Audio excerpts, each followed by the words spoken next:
This is a powerful quote from Carl Jung, and it says, "Until we make the unconscious conscious, it will direct your life and you will call it fate." So, those of you who are familiar with the concept of the subconscious mind or the unconscious mind might immediately recognize this. You could think of the unconscious or subconscious mind as the the iceberg that's underneath the waterline, and our conscious mind is only 5% of our mental activity, and so much of the rest of it is underneath that waterline. That waterline is our awareness. So we're not very aware of what's happening at the unconscious level. And it is truly directing our life. It is, if you think about it, all of the unconscious programming, all of the beliefs that you have about the world, they are buried underneath that waterline, but they produce for you your thoughts and your feelings. Today, we're going to talk about some of the unsavory things that are happening at our in our unconscious or our subconscious mind. I consider myself a self-sabotage authority since 1986, jokingly refer to it that way. I had a ton of subconscious, unhelpful things going on in my life. When I was incredibly socially isolated. I was I had no dates as a as a kid in high school. I had a lot of people pleasing. I and as a way of having social isolate or social connection to people, I I was a people pleaser. So what did I do? I I tutored other kids. I did what I knew I could do to help others, and that was part of how I had social interaction.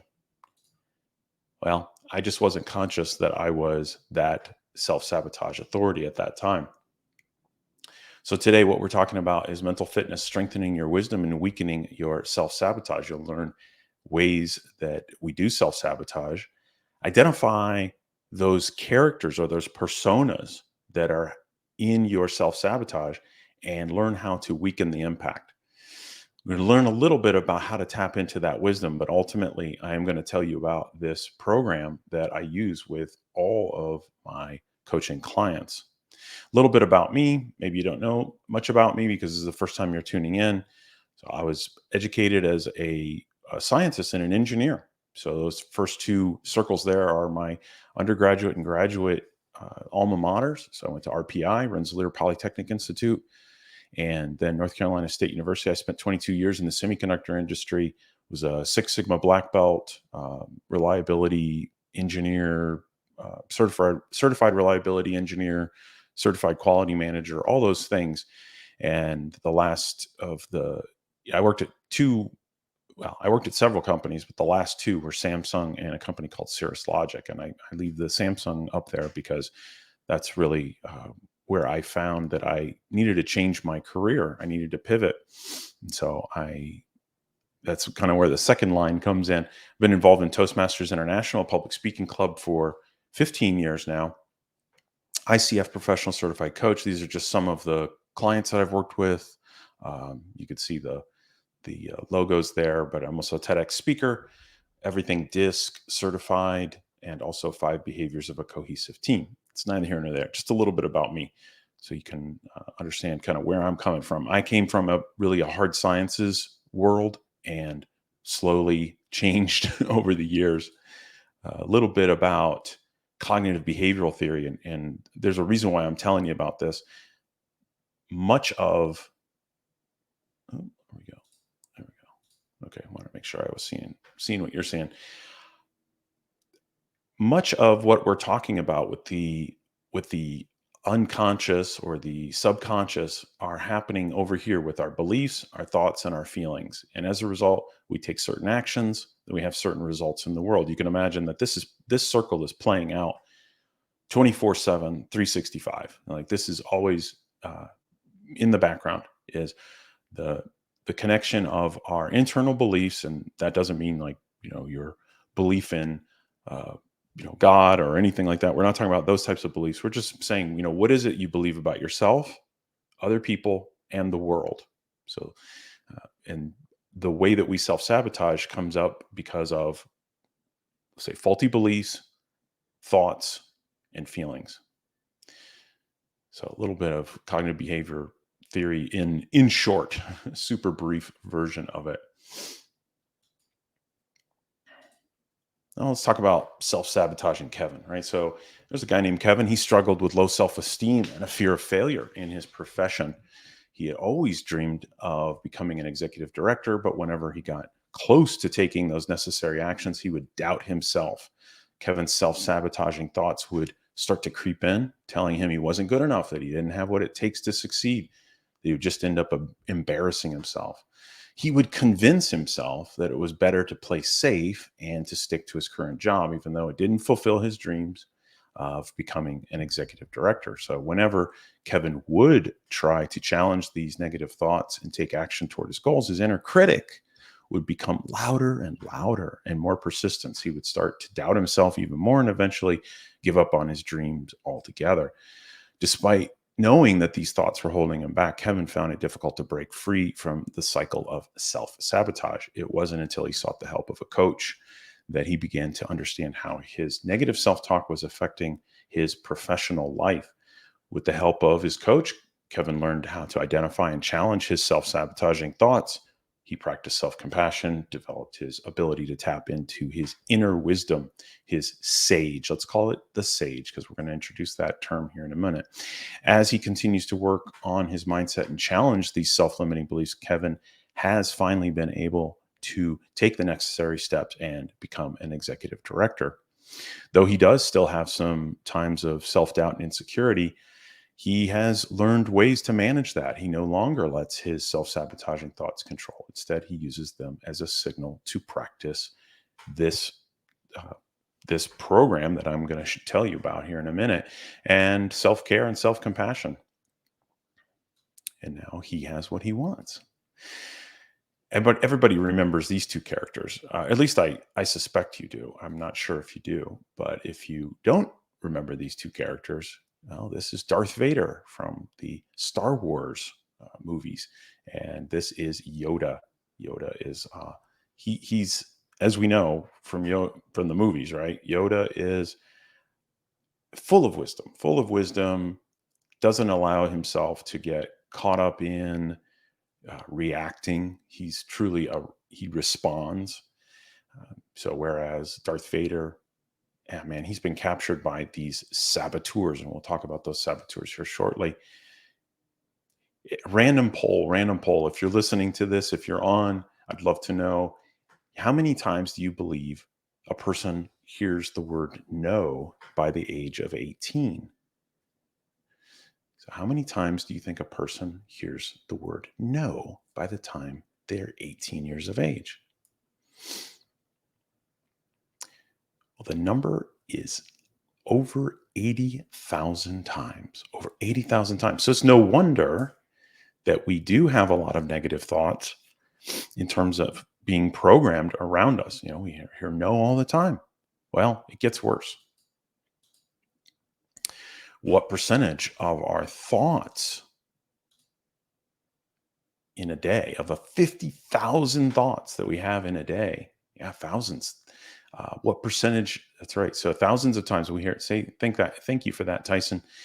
Uh, yes, we hear no 86,000 times. I think that's the number, 86,000 times. So I just say greater than 80,000. I bootstrap myself here. But what percentage of our thoughts on a day to day basis, of those 50,000 thoughts, are negative?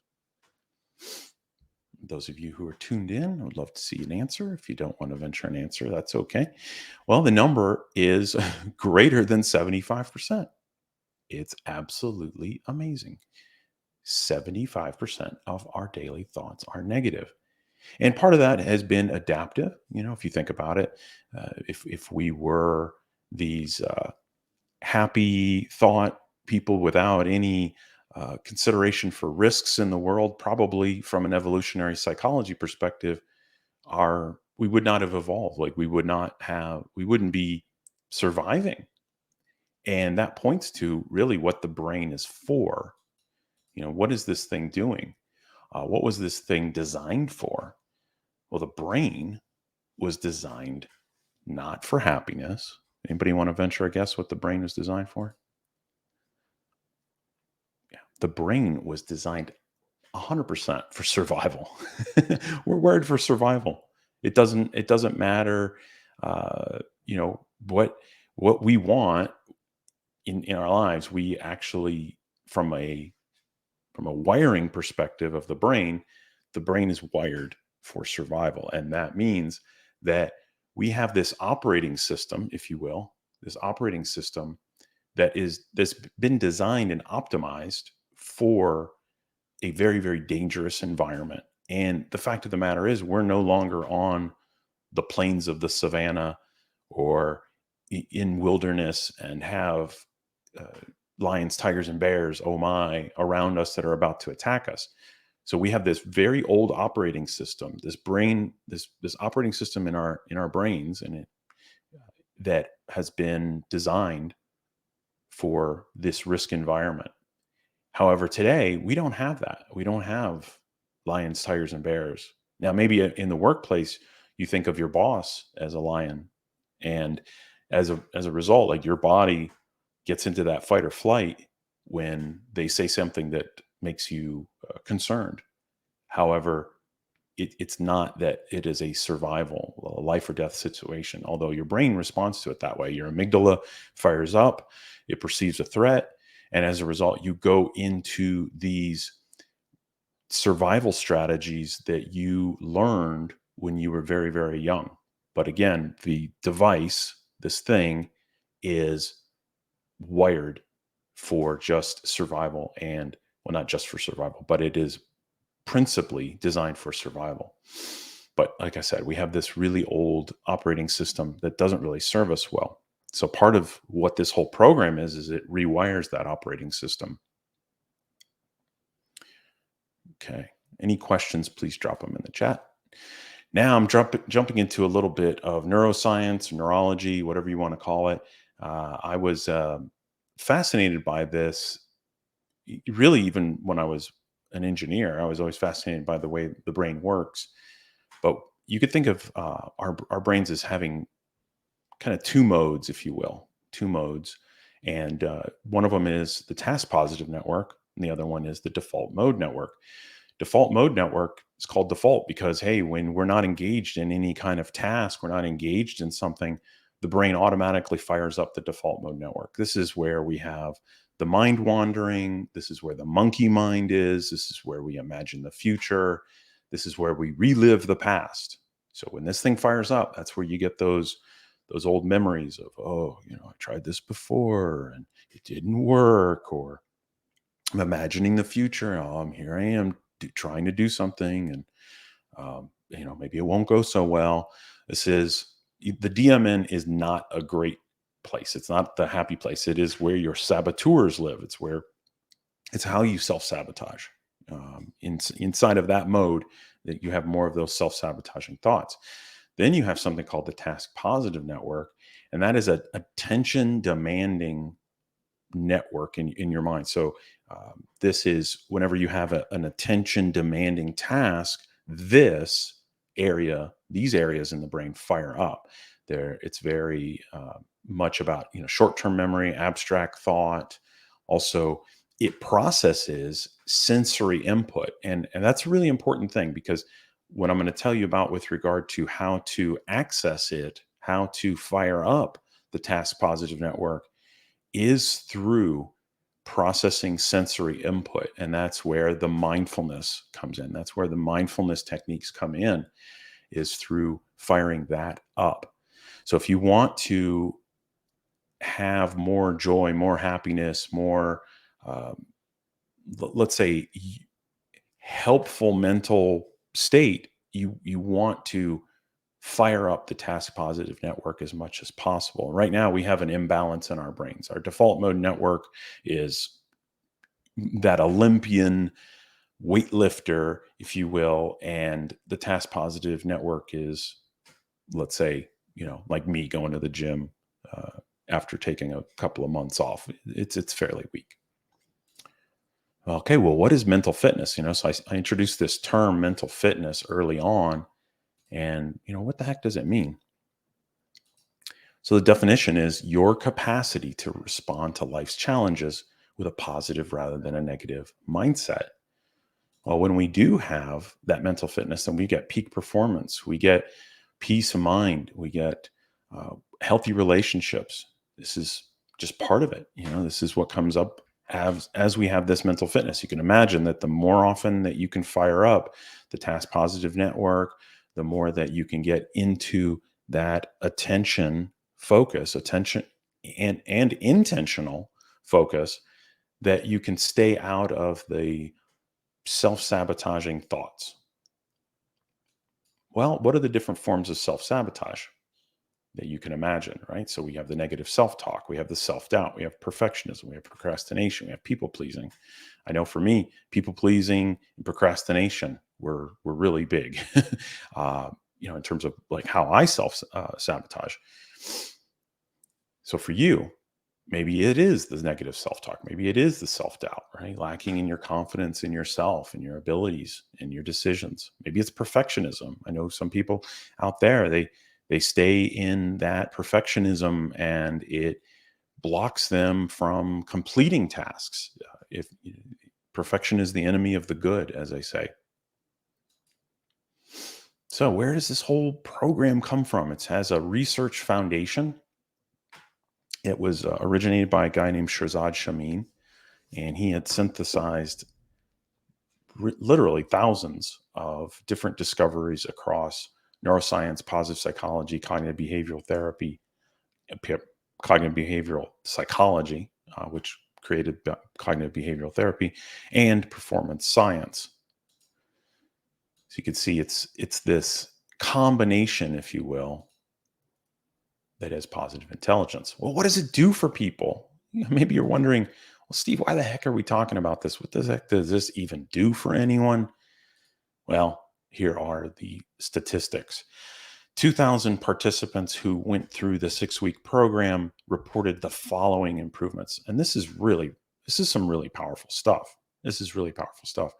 If you think about it, 90% being able to use emotional and mental energy more effectively, increasing happiness, managing stress, improving self-confidence, better conflict management. I mean, these are powerful. And so many people that I run into, they're having challenges with this. Think about what has happened through the pandemic and the impact on the mental fitness and mental health for that matter. But this is not a mental health program. But think about what it's done to our confidence. Imagine what it's done to our happiness, empathy, having all that social isolation for all that time. There's been huge impact to many of these aspects based upon what we've gone through for the last 2.5 years.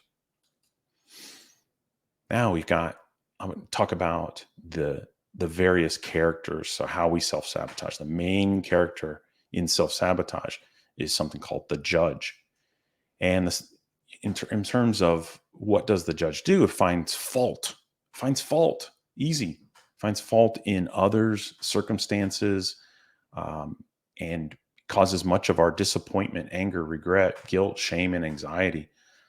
The characteristics of it is it badgers yourself for past mistakes and current shortcomings. When the judge is being unleashed upon others, focuses on what's wrong with other people rather than appreciating them. It gets into the whole inferior superior comparison. And of course, the judge shows up when judging circumstances, and it insists a circumstance or outcome is bad rather than seeing it potentially as a gift or opportunity. The thoughts that the judge has are, hey, what's wrong with me? What's wrong with you? What's wrong with these circumstances? We created this early on in our childhood. The judge saboteur is the master saboteur of all the saboteurs that you're going to hear about here.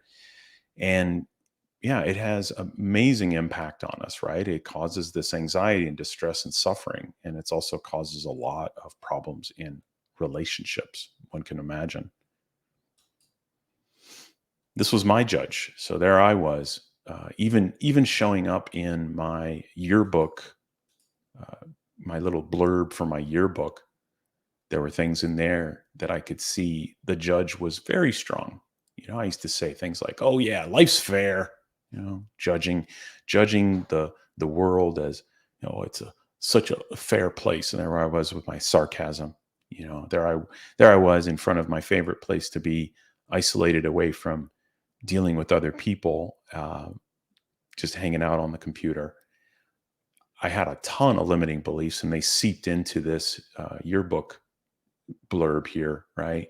Um, my own self worth was driven by my being attractive to other people. That's why I say there, like, oh boy, if physics were attractive, right? Because I was a very strong student of a class that just boggled the minds of so many of my classmates. So I thought, wow, if it was attractive to be a good at physics, then I'd have all the ladies. So my judge and saboteurs were very much in effect back then.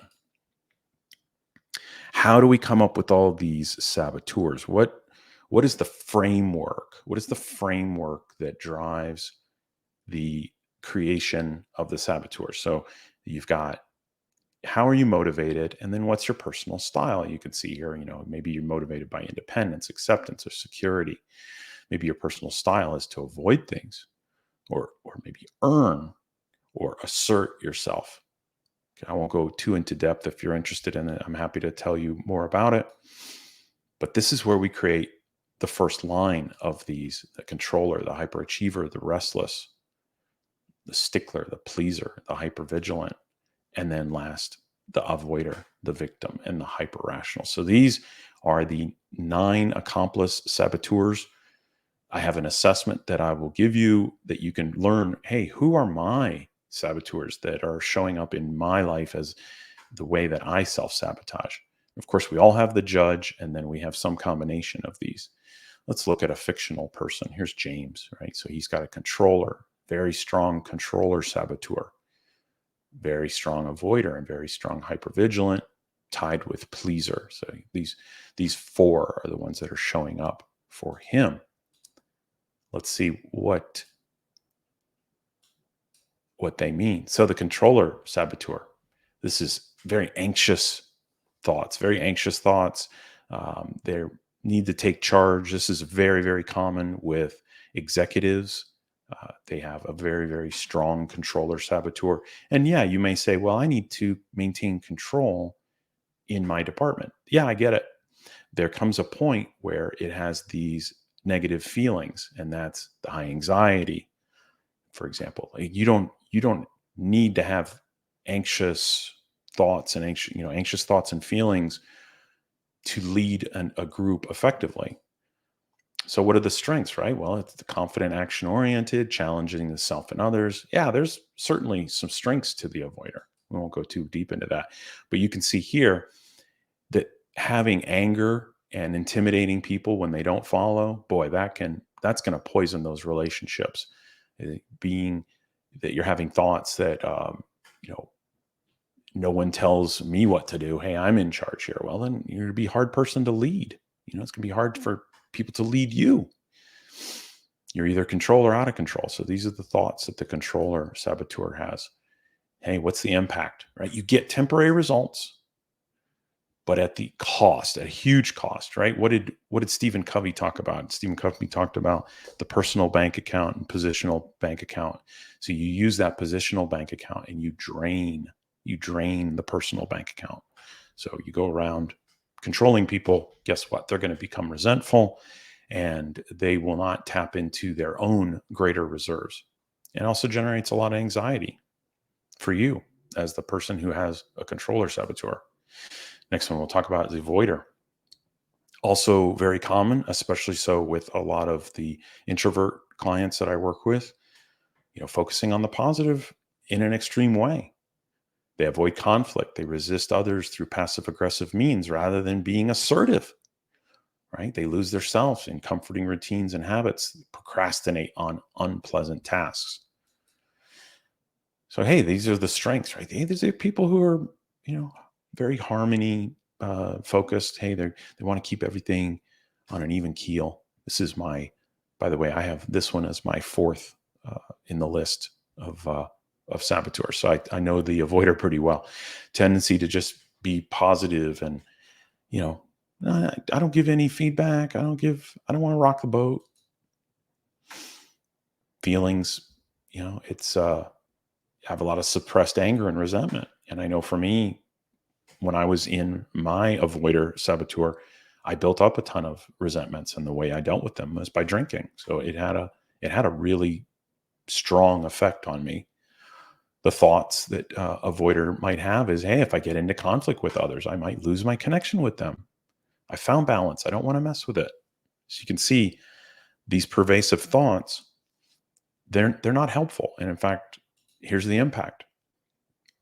When you deny, the conflicts and negativities that do exist in your world, it prevents you from actually addressing them. What is avoided does not go away. It just sits there and festers.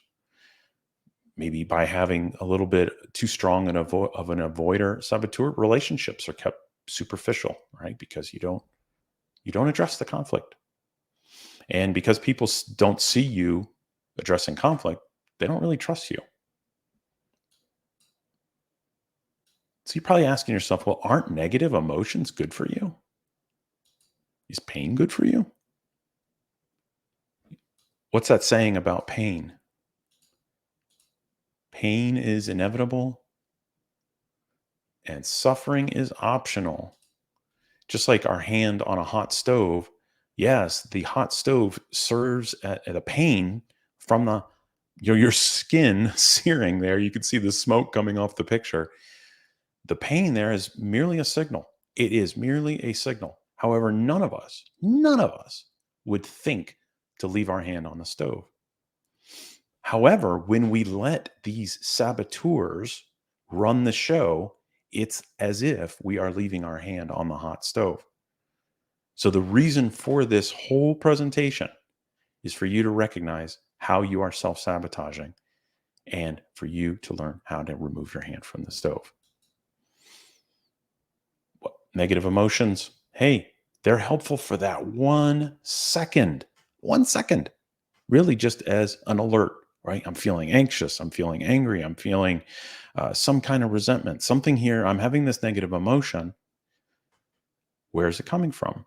Well, as soon as you do that, as soon as you recognize that negative emotion, you can understand, hey, this is coming from a saboteur, or I'm having judge thoughts right now. I am having controller thoughts right now.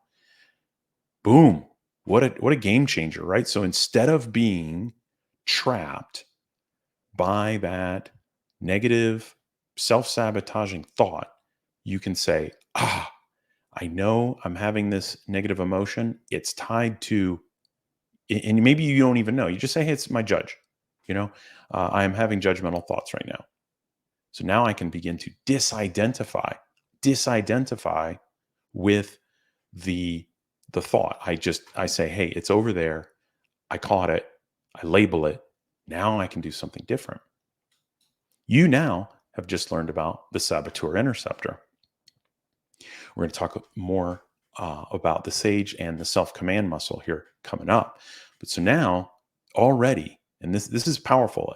I really want you to soak this up. And there's a wonderful quote from Eckhart Tolle. Eckhart Tolle said, "The egoic mind is like a snowman that melts under our conscious awareness."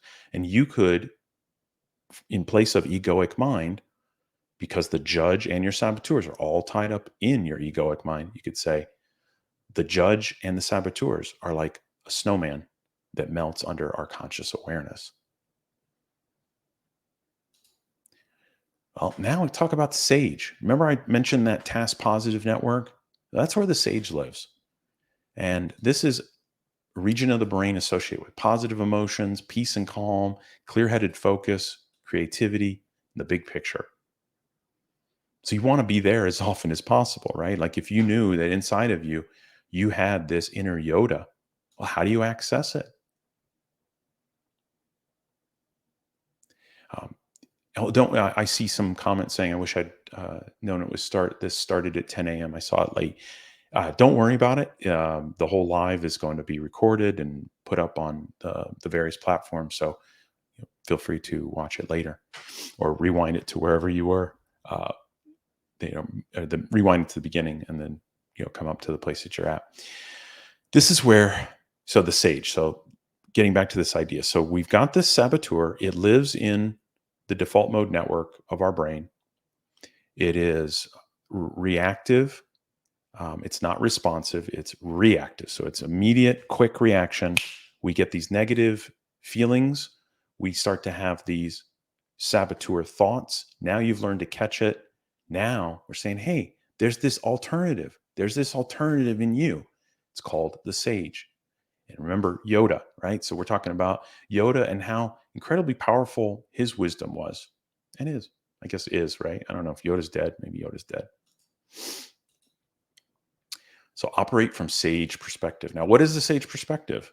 Now, this is an interesting idea that's been really throughout literature. It's been alluded to, and various schools of wisdom, and I'll mention one here in a second.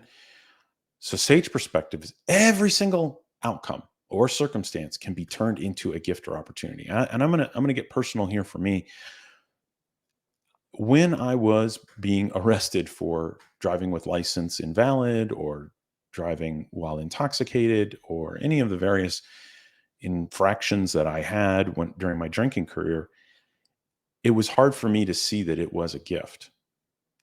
But that's what sage perspective is for me. And I'm not saying it has to be something big. In fact, you really want to apply this to very small things, but just to give you such a clear picture of what sage perspective is, right now, I am grateful. I am grateful for the fact that I had all of those challenges with the law because it woke me up. It was a signal, and now I get to do something different. I'm so many years sober, in my 6 year of sobriety, continuous sobriety, and I really saw that thing, that event, is it was a gift. The more, let's say, maybe relatable to more people would be something like this story. So there's a story called Maybe. It's a Taoist story. So those of you who study this maybe have already heard this, but there's a classical ancient story that illustrates this sage perspective.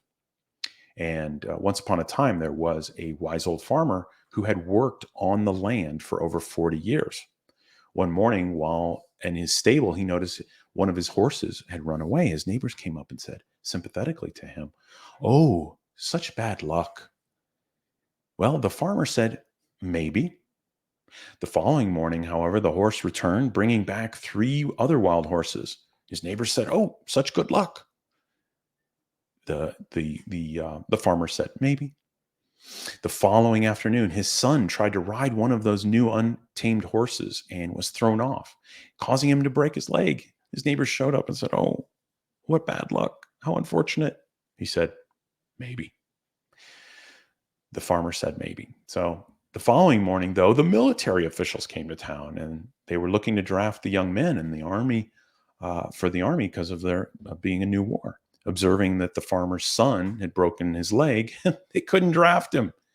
So the neighbors once again came to him and congratulated him for his good luck. And the farmer calmly replied, "Maybe." So I hope with that little story there, it illustrates that there's we don't know if a circumstance is good or bad. We just can't know because obviously we can't predict the future, and we can choose to have a different perspective. What's the great quote from Shakespeare? There is no good or bad, but thinking makes it so. So it's our thoughts, it's what we choose. So which perspective is true, right? The sage perspective or the saboteur's perspective? Saboteur says, hey, this is bad. Sage says, hey, this is a gift. The answer is whichever one you believe becomes your truth. So now we have understood, hey, the saboteur interceptor, the sage perspective.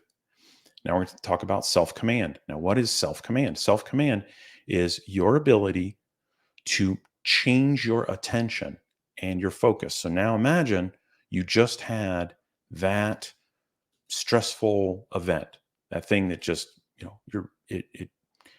um, your boss just walked into your office and said, the report has the wrong cover sheet. No, that's a joke, but yeah, you're not using the right cover sheets for your TPS reports. Now you can now at that point you might have some, your hyperachiever, uh, or your avoider or some saboteur might show up, right? Maybe you want to respond to them and be assertive, but you can't because you want to avoid that difficult conversation, whatever it might be. You get trapped in some one of the 10 saboteurs. So the judge, master saboteur, and some other saboteur. So you start having those types of thoughts. Well, now with the self-command muscle that we're going to build in our brain, we're going to change our focus. How are we going to do that? We're going to do this thing called a positive intelligence rep, PQ. So positive intelligence quotient is kind of a measure of how much our brain is acting as our friend. And a way to build that is with this exercise, a 10-second rep. And it can be any number of different sensory based mindfulness activities. So sensory based mindfulness activities. And the easiest one to share with you, otherwise you're just going to hear me doing a lot of heavy breathing if I'm focusing on my breath, but instead is something that you can do right now. Is it if you put your hand together and focus on the tips of your finger. Okay, so now you're focused 100% on the tips of your finger. And now rub them together with such attention and such focus that you can feel the ridges. Do that for 10 seconds. Just rub your fingers. You could even rub all the way down and just feel what it feels like to rub your fingers against the palm of your hand. You have just done a 10-second PQ rep. You have just done a very basic mindfulness activity that is now activating that task positive network in your mind. Remember when I showed you the graph, the neurology slide, said, hey, we have the default mode network and we have the task positive network. When I'm doing this, I am firing up the task positive network. Now I'm getting out of those self-sabotaging thoughts. The brain can only think one thought at a time. Think about that for just a second. The brain can only think one thought at a time. And so if I come over here and I'm focusing on the tips of my finger, I'm no longer in those self-sabotaging thoughts. And even better, now I'm firing up the part of my brain that can get more creative, that can respond rather than react. And there's a whole section here, and in the interest of time, I can't teach it. Talking about the sage, the 5 sages. So empathy, explore, navigate, activate, and innovate, that are where we can go after. So this is how incredibly simple this is. And so I'm going to share that here with the next slide.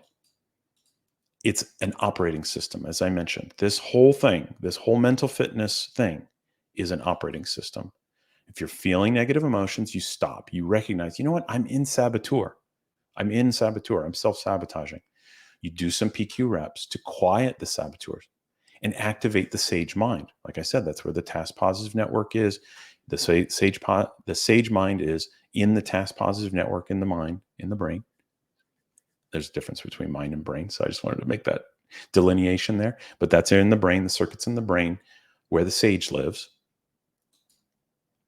And then we assume the sage perspective that every problem can be converted into a gift of opportunity.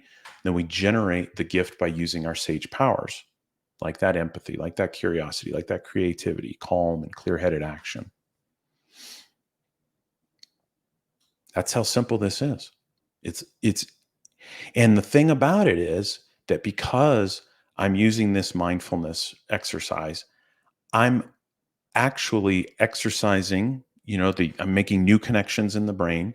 I'm strengthening that part of the brain that where these sages live. And as a result, I'm rewiring my brain. I am rewiring my brain. And I'm going to tell you a little bit more about that in a second. So so is it really possible to just shift from saboteur to sage response even in tough challenges? Yeah, absolutely. But it depends on the mental muscle strength. That's what I'm talking about. Remember, I just said, hey, this is a rep. If you go to the gym, you do a rep. When you do more reps, what happens? When you do reps, heavier weights, what happens? You build muscles. So this is the same idea. The same idea is that we have in our brains these connections. Some of them are strong connections. Your saboteurs are like 5-lane highways of connectivity in the brain because 75% of the time you're having those negative thoughts. Okay, so that part of the brain it's like it's on steroids. Maybe not steroids. Maybe it's a natural athlete, but it gets to the gym a lot. However, your sage is a little bit atrophied. Everybody's sage is a little bit atrophied, and guess what? Build that mental muscle through this program.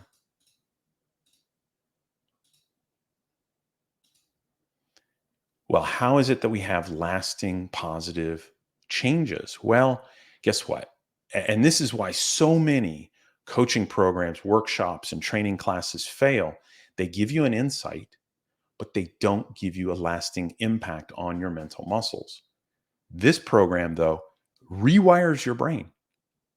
So 80% of the lasting change is the need for a shift in your mental muscles. It's only 20% insight. So when you're going to those coaching programs, workshops, and training classes that maybe you've had in the past, you're getting a ton of insights. But that's not where a lasting change comes from. You can think about it this way, right? Like imagine you go and you read a book and you think, wow, these powerful ideas. Well, until you put those powerful ideas into action, you're not really changing any of the wiring in your brain. However, this program is focused and it even gamifies the activation of that mental muscle. It helps you track it. There's a whole program. When I say program, there's literally an app on your phone that keeps track of all of this stuff for you and also prompts you to build their mental muscle. What does it take? Hey, it's 15 minutes a day for 6 to 8 weeks. And you can't defeat I love this little blurb here, right? You can't defeat a gang of 10 bandits by sending a new fighter every day. You got to send a bunch of fighters. And so that's why you need 15 minutes a day of this mental muscle training, this PQ repping. And you're going to do them. You could do them when you catch your saboteur. You can do them just throughout the day. Breakfast, lunch, and dinner.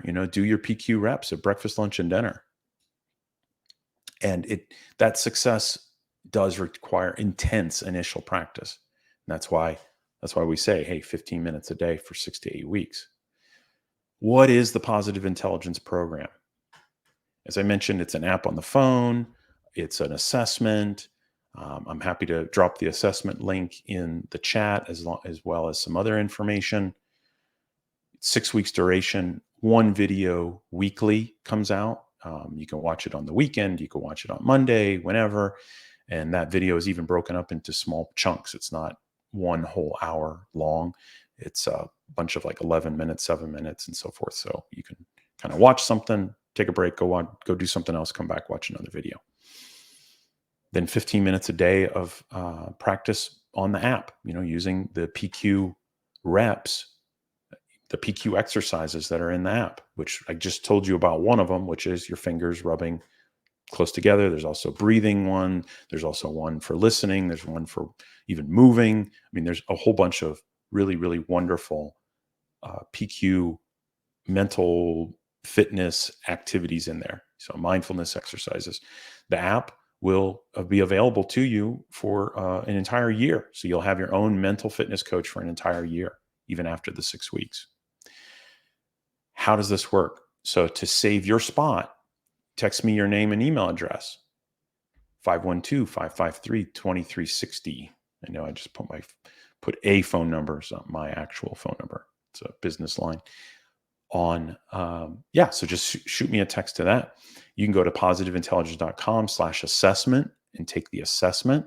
I'll drop all these links here in the comment fields, but yeah, positiveintelligence.com/assessment, and send me your results.